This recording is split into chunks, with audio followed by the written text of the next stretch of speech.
My name is Marcell Hanson, and you're listening to Small Habits, Big Changes. Let's dive in.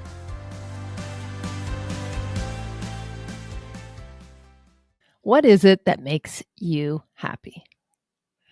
I think most of us have realized that happiness is not a self-perpetuating feeling, that it comes and goes. There's little tidbits of it that pop into your day that make you smile, things that light you up. Think about something right now that you really love doing, and that almost every time you do it, it brings you joy. It brings you to a state of happiness. Now, as transient as that may be, that's not enough of a deterrent to not engage in that activity, no matter how long the happiness lasts. 2 seconds, 2 minutes, 2 days, it's still worthwhile. And if you've built over this year some commitments to yourself, some healthy household habits, something that you are engaging in consistently, daily, then adding these bits of happiness to your schedule should be a breeze. Now, if you're new to the channel and you haven't heard about how you can create hook habits and increase your awareness and commitment to self-care and self-health and emotional and physical fitness, then definitely go back and check out some of the previous episodes that talk about my stable table, about getting fit, about committing and becoming accountable and taking personal agency over the outcomes of your life. It all sounds good in theory, but where the rubber meets the road, as they say, is when you actually take consistent action. I don't need to convince you of anything. I'm not trying to convince you of anything, except that you are in complete control over how your life unfolds. It's not the controlling of each and every factor that happens throughout your day. It's not being so rigid that you can predict an outcome. It's about creating enough structure in your day where you can find flexibility within that structure, where you find freedom within that structure, where you don't have to think through each and every action. How much water should I be drinking? How long do I need to work out today? Or how much movement do I need to engage in? Or how many days in advance should I meal prep? Or what time should I go to bed?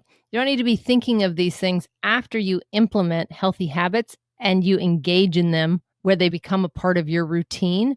They actually become very subconscious to the point that you will outgrow your goals and you will grow within your healthy habits to where adding new habits that you want, whether having them created by a hook habit or just adding them to your morning or evening routine or midday routine, becomes so much more effortless.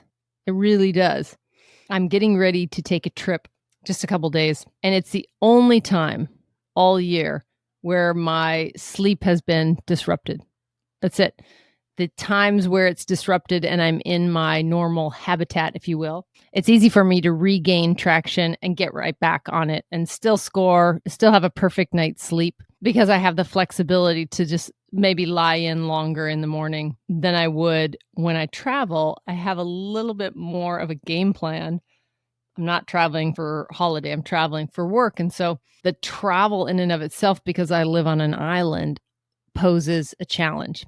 I have to get a ferry to get off the island. So I typically take like a 9:00 ferry. So I'm getting up at, 6:30 like I normally would, leaving the house for 7:30. I have to travel to the ferry and be there an hour in advance. I tell you all these details because that fits right into my schedule. What happens is when a wrench gets thrown into the schedule and I need to make adjustments, I need to adapt to something that's beyond my control, which is the ferry schedule. So in this trip outbound, I need to take the earlier ferry, which is a 7:00, which bumps me to leaving the house at 5:30, which gets me up around, I think I could do 5:00 if I prep the night before. But basically getting up at 5:00 means I'm going to bed in the wintertime. I'm going to bed 2 hours earlier than I normally would. So I need to be like in bed at like 7:30. And this always is a challenge because then during the day, I need to get all the things done that I want to do. I also need to get my movement in earlier, my hydration in earlier, my meal in earlier in the day. So a lot of things are adjusted when I'm traveling.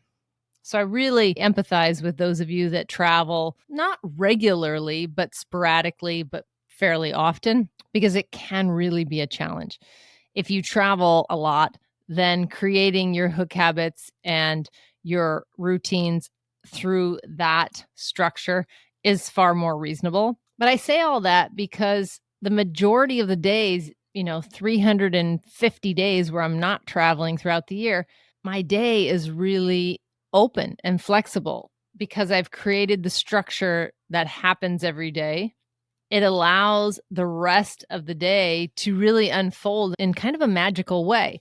And I want that for everyone. I think it's very doable. There are things certainly that parents of young children have to do in the morning. They have a good checklist going on already. Slowly implementing self care into that is really important.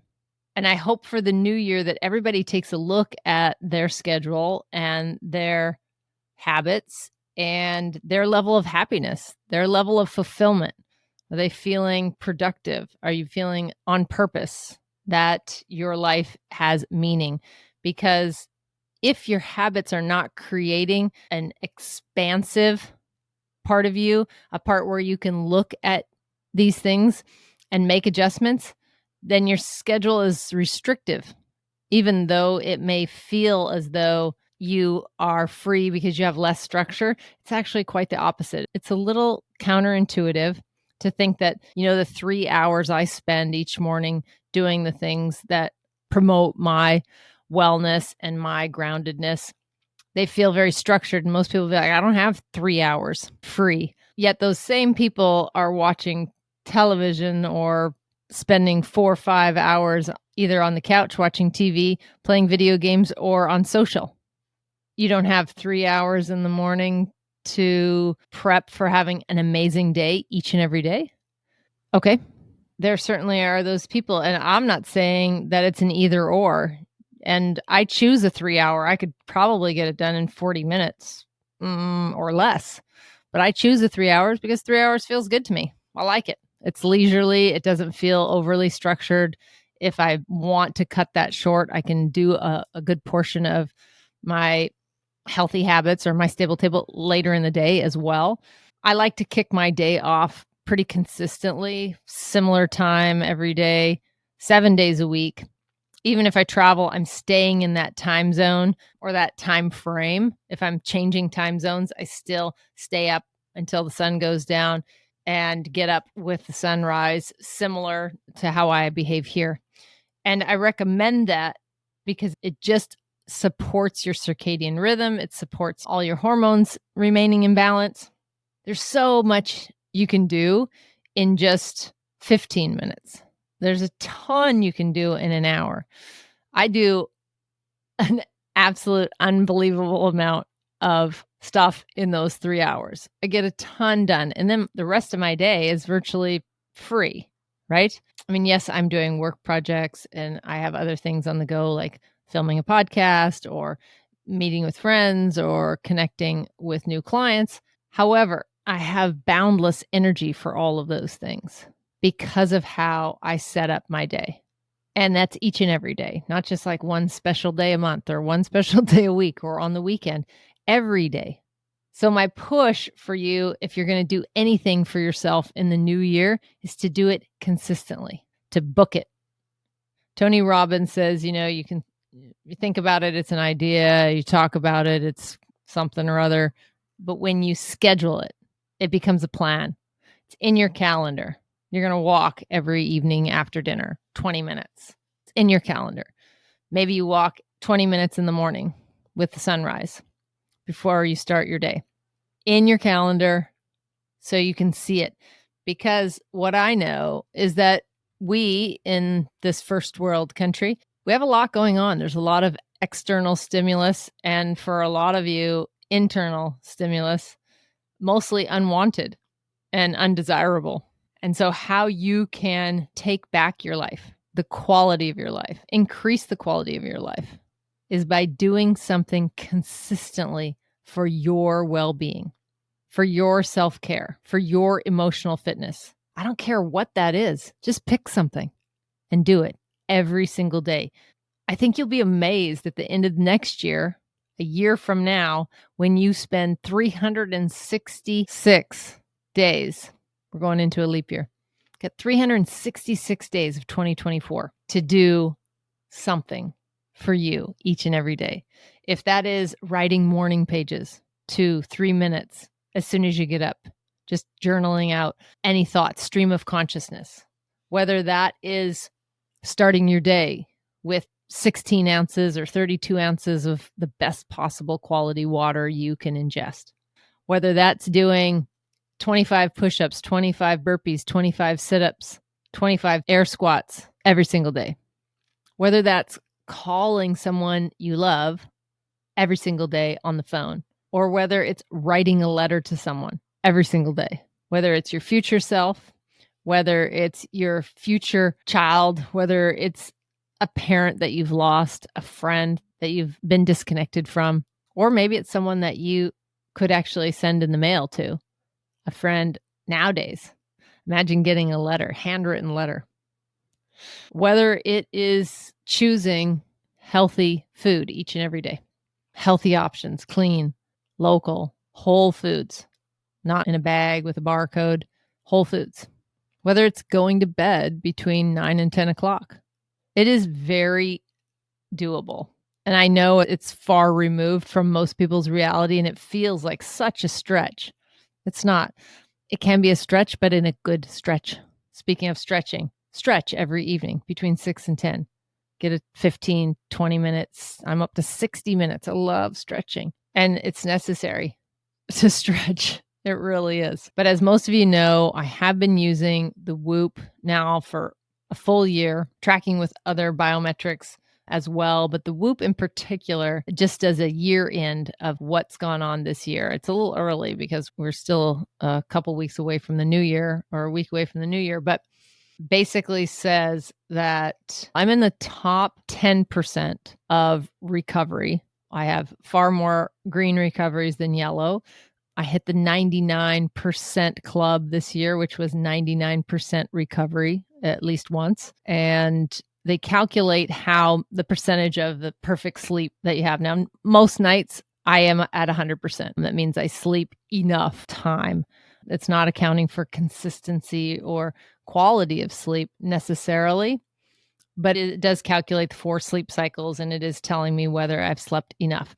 Nearly every night is 100% for me. There were a few nights in 2023 that I was less than 70%. 3 of them, I believe, were travel days, and one was just a late working night, but I had 4 in 350 some days. 4. It's very doable. And I think that there are probably a lot of people that experience that don't wear the Whoop.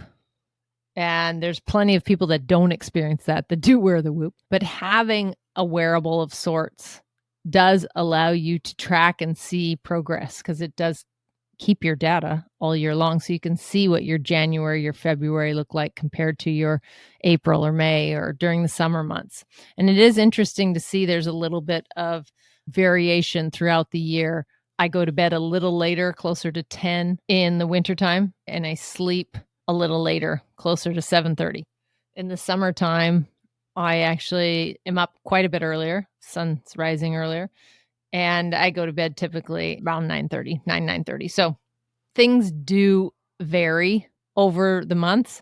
And I think knowing yourself and your habits is the best move you can make to start to make really significant changes. You can't really change what you don't know exists. Someone said once to me, I can't remember the context, but I go in and out of people's homes a lot. And they're not always the cleanest, for sure. People have lots of pets. They have kids. They wear their shoes inside. Someone said to me once, you're not going to clean the surface of an area. You're not going to clean the dirt if you don't see it. So you actually have to look down along your baseboards to see whether there's dust or accumulations of gunk. And I think most people don't. It's not a judgment on them. It's just there is a level of overwhelm right now in the world and in our world that has people incapacitated, really like paralyzed with so much going on internally and externally that they're unable to take action. So they feel. That's why I'm saying the smallest of action, the tiniest of steps, but something you do every single day. Could be looking in the mirror and saying a positive incantation to yourself each and every day. There's a lot of argument of fake it till you make it, or that's not going to do anything. And you know what? For those people that believe that, I believe that is true. If you believe it is worthless, it is worthless. The power is in your belief, not in the action. The action just reinforces the belief. So if you're doing something saying that it's not going to work, that is you fulfilling your self-fulfilling prophecy. The power is given to you. I'm just here to remind you to take it back. Life can be quite enjoyable, engaging, light, carefree, fun even. It's hard to have fun when you don't feel good, when your body aches. That's why I propose my stable table as a framework of focus, an area of structure around your hydration, around exercise or movement, around nutritious meals and quality sleep. These are the bedrock of emotional and physical fitness. As we inch closer to a new year, and like I said, a lot of you focus on the January being the turning. I actually celebrate Chinese New Year, so I got another month. But I do like to get a running start. I typically start new habits every couple months, if not every month, and run them for a duration and see whether or not they seemed beneficial, whether that's subjective or through biometrics. It's a little tougher when you're doing a number of things, but that's why I try and do them in a trial period. That's kind of an advanced move. It's not something you need to do right out the gate. You just need to choose one thing that you're interested in investing in your time, a few minutes, 30 seconds to 3 hours, 6 hours, 8 hours, however long you want to spend. You can spend super valuable time. You could spend 30 seconds a day. Very first thing, when you first open your eyes, you can spend 30 seconds right there, stretching into your body and just getting your mindset right for the day. 30 seconds, change your life. You could spend 30 seconds, minute, 2 minutes just before you go to bed at night. As you lay down, your head hits the pillow, thinking of the blessings of the day, of how grateful you are for the things that exist in your life. Totally change your life. Blessings, whether they're journaled or spoken or even said to yourself every single day, change your life. Absolute game changer. Takes very little time. And for those of you who say, my head hits the pillow and I'm like out, you need it more than anyone else, because that means you are overtired. It should take around 10 minutes to fall asleep if you're just naturally tired from the day, ready to rejuvenate. I used to think that was my superpower, that I could just close my eyes and sleep anywhere. And I realized I was just super active during the day and worked really hard. And so whenever I got that time to lay down or sit down, I would fall asleep.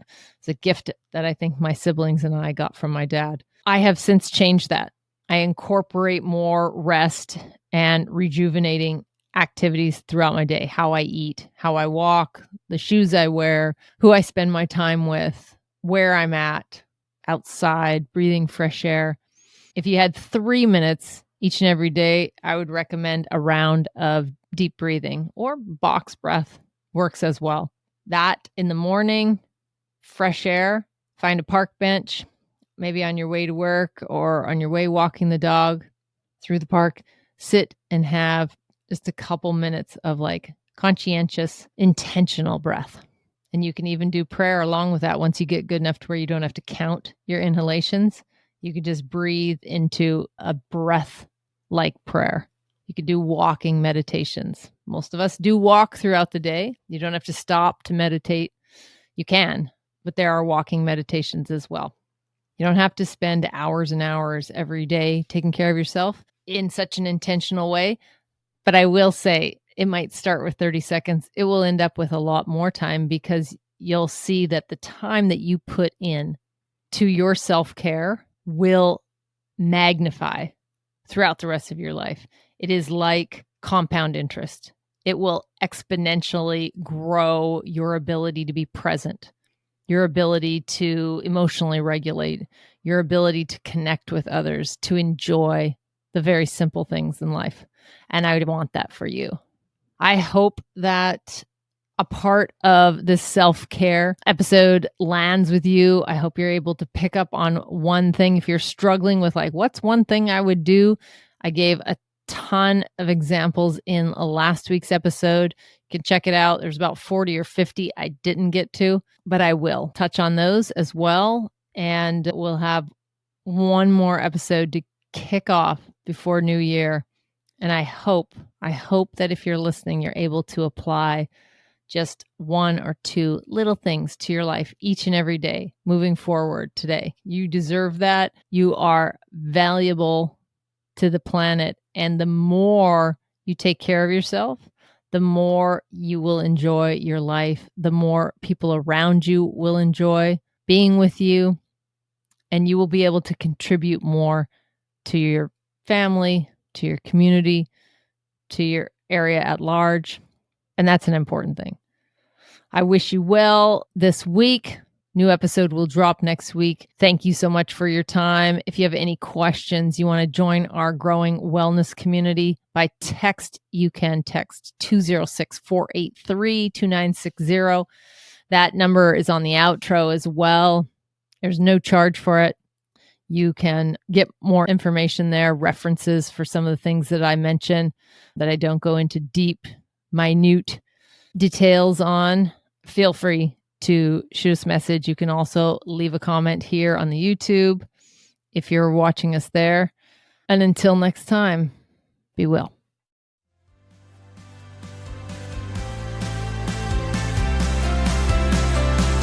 Thank you so much for listening today. If you feel any part of this episode resonated with you, then please consider sharing it with a friend who may also find value in it. And remember to hit that subscribe button if you haven't already. And before you go, did you know we have a fantastic free text community? If you want more bite-sized health hacks and reminders delivered directly to your phone, absolutely free, then text keyword YES to 206-483-2960. Again, that's keyword YES to 206-483-2960. And we'll see you on the inside.